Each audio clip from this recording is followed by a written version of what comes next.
devotion being the sweetest way to live. She also talked about how nature doesn't reveal itself easily. What is nature? Does not reveal itself easily. It takes heartbreaking sadhana to realize the truth. So my question is devotion enough? Are you asking this question as a woman or as a banker? As a woman. If you're a woman, devotion is enough.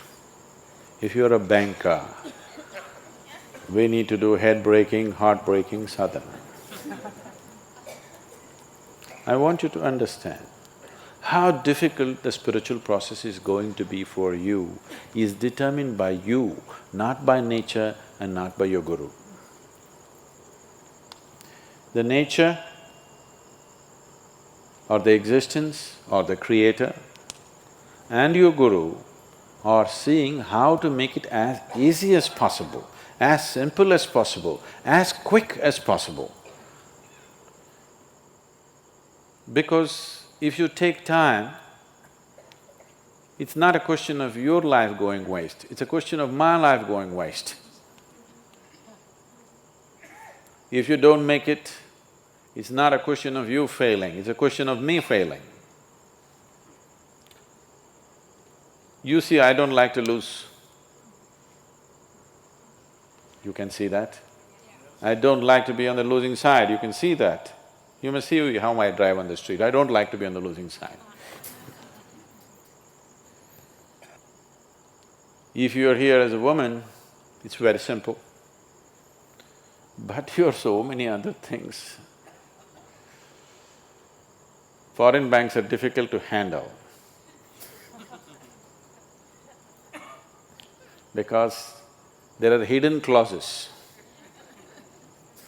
In every agreement we sign, there's a hidden clause, printed in microprint, that it takes a lifetime to read them.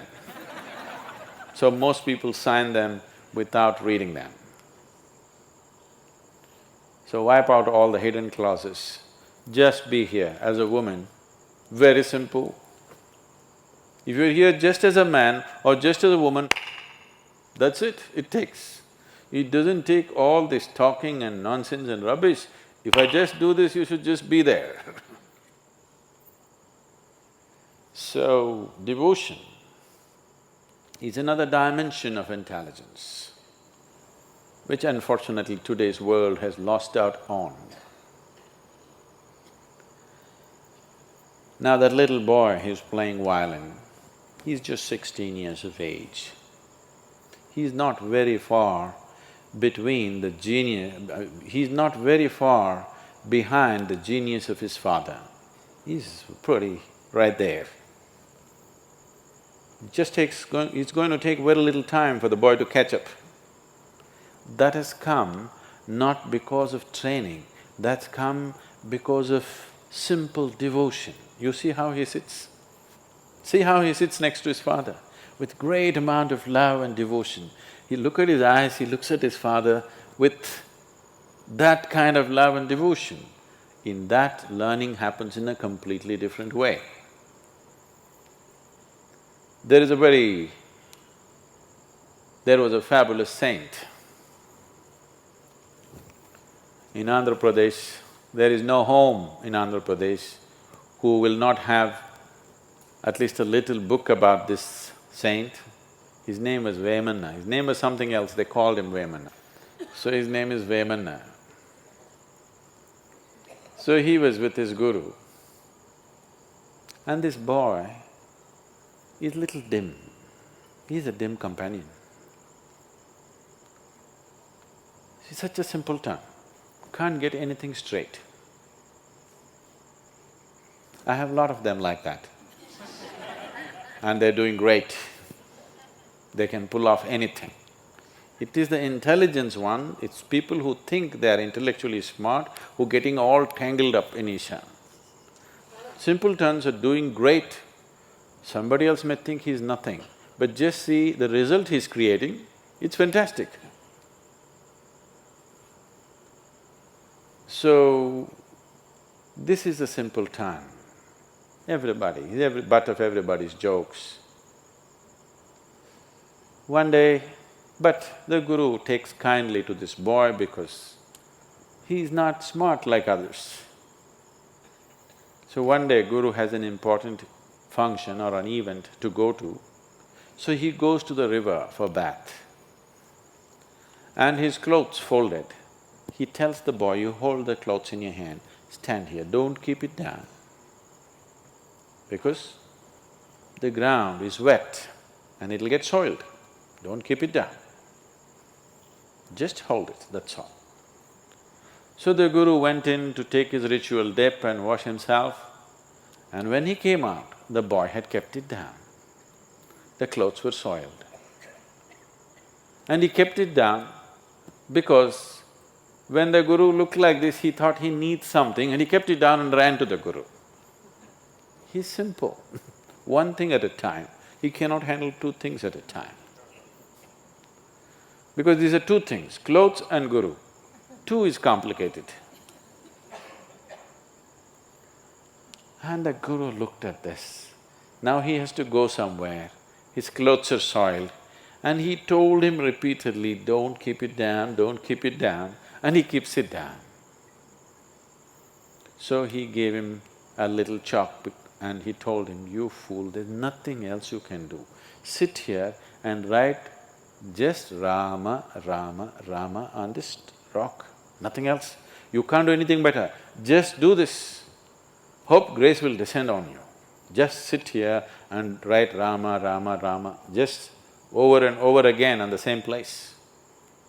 The boy felt so ashamed, so pained, because he let down his guru. He told him so many times, but somehow he cannot get it.